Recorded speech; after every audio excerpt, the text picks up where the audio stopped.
Hello and welcome to the second part of the JEC Paris event. As I mentioned in part 1, this video and the interview were conducted by the guys from Aptera.Solar, so do check out their website. I will provide a link down below. Aptera.Solar is basically the European-based hub for everything Aptera for all fans and investors, and they're really pushing at the moment to speed up the process of homologation inside the European Union. So without further ado, here is Jochen with Audra and Chris. Enjoy. Audra, Chris, Hi. good you're here.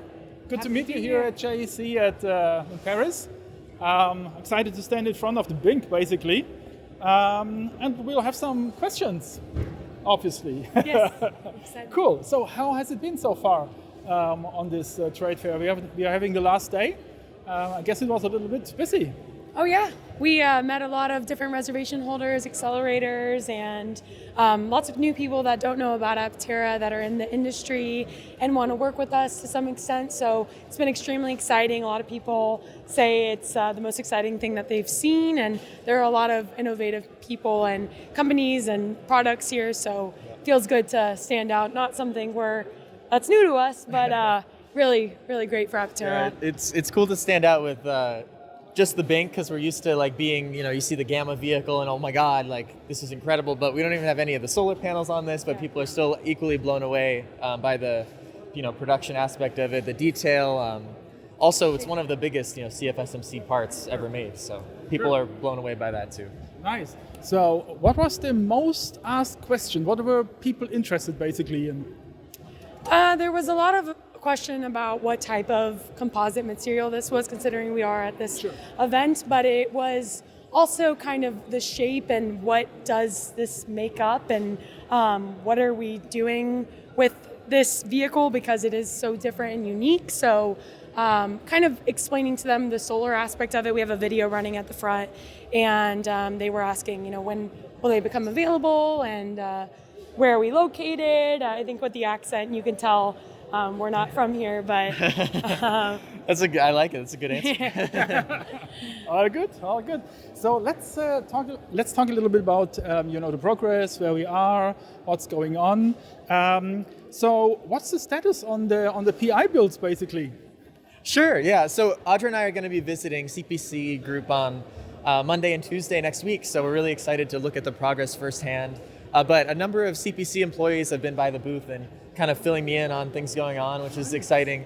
We're hoping to see basically progress on the first 3 PI builds at CPC. So that includes some progress on the frame components. We're not expecting a completed frame just yet, but there's a lot of material science work to make the frames perfect and actually production ready. So we'll see some of that. We'll also be able to see hopefully some of the bonding process taking place at CPC.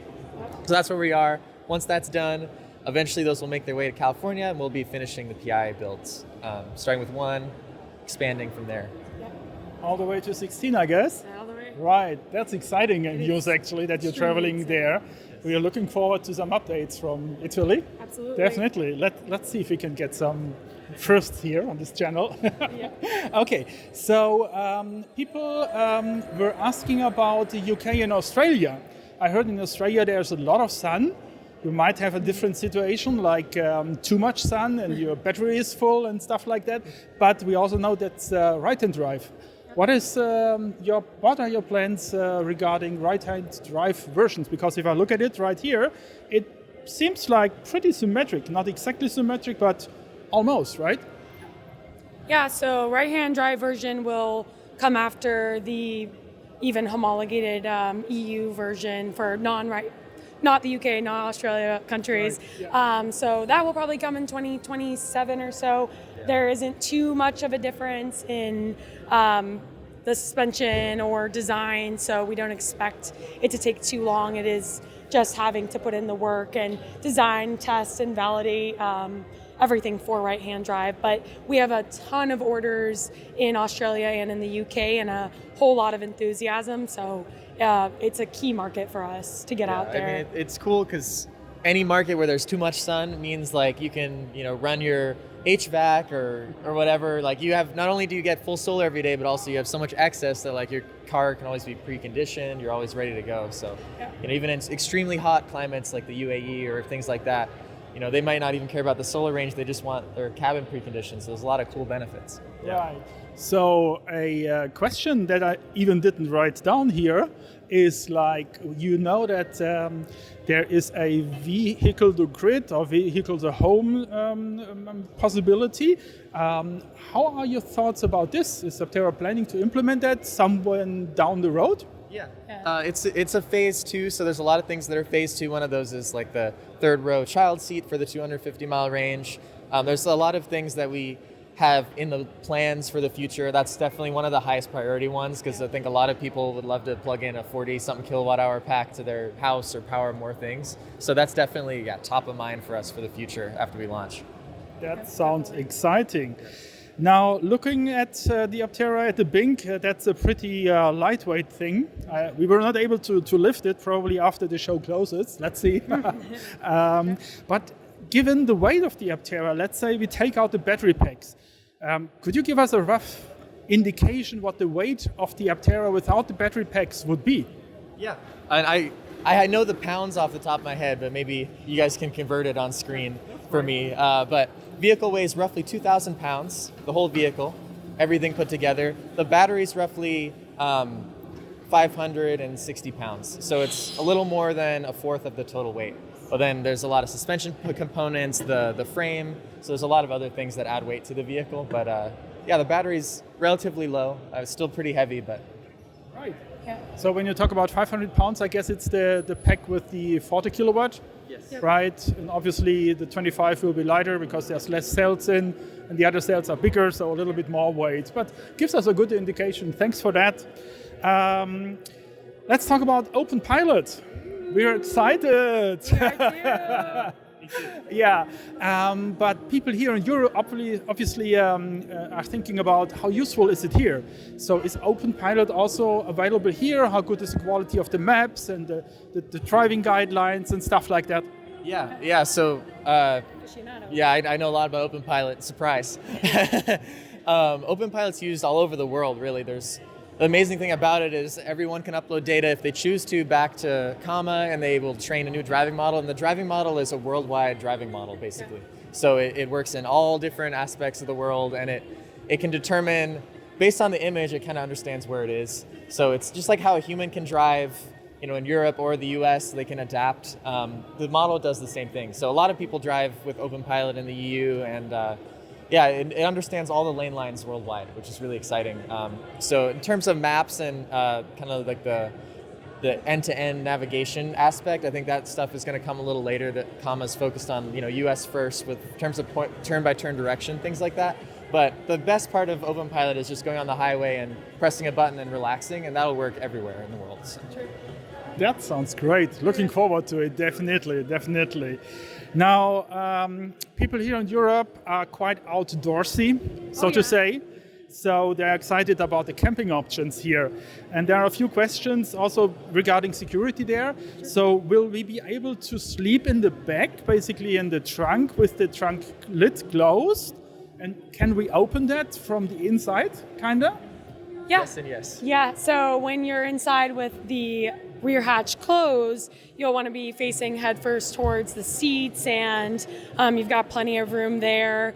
I think when it's closed, you can use either the center console, your app, and then I believe there's going to be a latch also to open it up from the inside. So it'll be safely closed up, and then you can also have the cabin heated while you're sleeping, or air conditioned and running, depending on where your adventures take you. So we definitely know a lot of people are stoked on Aptera because of the rear space and being able to sleep back there, and people will use this like they would a camper van, and so we're going to make those fun. Yeah, part of our network here in Europe is a guy who lived a few years in his RV, basically in his camper, only, nice. No home, and obviously he's interested in those options. Now charging, the NACS, or North American Charging Standard or something like that, basically the evolution from Tesla, was chosen because of its size and because it's not so clunky. We understand this, but the specifications here in Europe are different. We have the so-called Type 2 or Mennekes plug for AC, And we have a little bit modified version with the CCS Type 2 as well, which is even more clunky than the US version, right? So what are your plans, or are there any plans regarding charging plugs and stuff like that for Europe? Yeah, part of the homologation process that we're going to need to go through is, to sell, you really need to have the right charging plug for the region. You wouldn't want to carry an adapter around. So Aptera in Europe will have to have CCS2, and we have to find a place to strategically put it on the vehicle. There's a way to put it behind the license plate if we, align it a certain way, or potentially move it to the logo. There's a few options that we're considering for international, but it will have to fit somewhere. Yes, the very clunky plug will fit somewhere. Yeah, or I know you're driving a Model S. You mentioned that before in the video, so do I. An early model, and I do have the adapter there as well. So that's available for that would be an option as well. Let's see what you decide on doing, basically. Talking about number plates, actually a good segue you provided. Where would be this number plate on the front and on the back? Because number plates here in Europe are also a little bit bigger, depending on the states, compared to what state on the US you compare it to. But on the front, maybe that would fit. Is there any plan to put it on the back side? Because the back side is thin horizontally and vertically. I think with the laws and regulations of the EU, we will have to make a version that does meet those standards. So whatever that looks like, it will probably be on the rear for sure, and be a little bit larger. But it's like an adapter plate, right? To make this thin part thick for the license plate out back. And in the front, obviously, it's going to need to be there. We'll need to maybe chop off the nose so it's a little less of an aerodynamic hit, but it will be slightly worse, but maybe you guys can take the mirrors off to equate it out, Oh yeah, that's indeed legal here. There are cars on the road with only cameras, no physical memories. Mirrors, not memories. There you go, mirrors. You're back to zero pretty much. Exactly, yeah. I don't want to advertise for other car manufacturers, but I can tell you later. Okay. Okay. Talking about childs, you mentioned the third seat. That's in the plan down the road, but I don't know how the standard is in the US. We have a standard here. It's called ISOFIX. It's part of the regulation, if I'm correct. Will there be or is there a plan to be able to mount a child seat to the passenger seat? I mean, I'm sure you could, obviously. I think in the US, the laws are interesting with an auto cycle. Because it's an auto cycle, you're not supposed to have childs in the vehicle. But in Europe, if that's, with how we homologated, if that ends up not being a thing, then there's absolutely would be a way to disable the airbag for that situation. But in the US, it's not really a use case. So it's something we're going to have to look into once we get over here. Right. So you answered already my next question, which is like deactivating the airbag. That would have been my next question. Okay. Yeah. So sales in Europe, how are you approaching it? Are you only trying to do it through the internet? Is it through partners you are looking for? What's the approach here? Yeah, you got it. Well, we would aspire to have service providers that are throughout the world, and we want to partner with different organizations or groups that have already established infrastructure. And we think once we're farther along, there will be a lot of people open to working with us, so you can bring your Aptera in and set up an appointment, an easy thing, so that it's safe and it's done by a professional with all of our demonstrations, and we can train those people. But yeah, he was talking about dealerships, but I think you're answering one of his future questions, maybe about service. Yeah. So yeah, we're going to be primarily direct to consumer, and we're trying to consistently do that. So kind of the Tesla experience where you buy it online and they can deliver it to your house. That's the ideal. But Aptera's not adverse to working with local distributors or dealers as well. So there's probably going to be a mix of both, depending on what fits the best. In the US, there's a lot of weird laws and ways to do it. Sometimes, you need to get a delivery on native land because that's how you can avoid regulations in a certain state or another state. There's a lot of complications, but ideally it's a mix of both. Yep. I hope we're easier here in Europe. Oh, yeah. That's the beauty of Europe. Great. I love it. Okay. So my next question, you partially answered it already.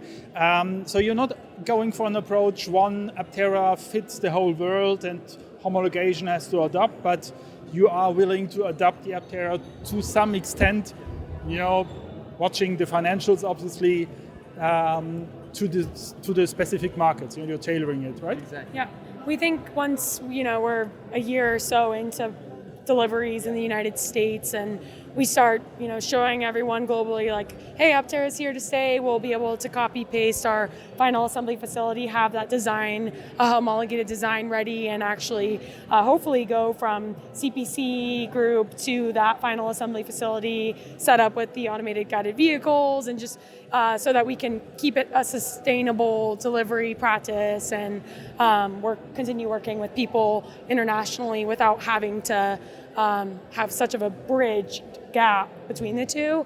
So that's kind of our goal, that's the vision, and maybe that's in Germany or maybe it's we shall see. Yeah, that's good. Cool. I love the Germany comment here, obviously. Which brings me to my more or less last question, which is how can the community here in Europe best support Aptera at this point, and probably also helping to bring the car over to Europe?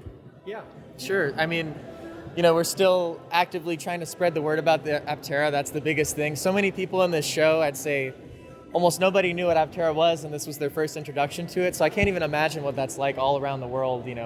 In the US, people already barely know about it, and we market there all the time. We have ads. We do so many things to try to get the word out about Aptera. But such an innovative idea, and there's so much to explain. So I think everyone, in Europe, just talking to their friends and kind of making that grassroots effort to get more knowledge about the vehicle. I think that's the biggest thing.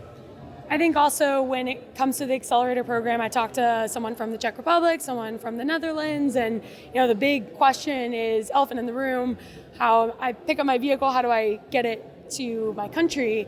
And it's amazing that we have several a large group, 50 I think international accelerators in Europe that we want to get together and to collaborate, to work with us, to work with each other, to understand how to make that process seamless, easy as possible, and so that you're not just kind of alone figuring it out. But we appreciate people that are doing the legwork while we're working as hard as we can to get to production and finish the design, so that it's easier to step into the homologation to start that process. So everyone, everything you guys are doing, everyone that it's all really important to Aptera. It is. So, our resources can be focused on getting the vehicle to production. That's just the most important thing for the world. So we're 100% laser focused. As you can see here today, we're getting really close.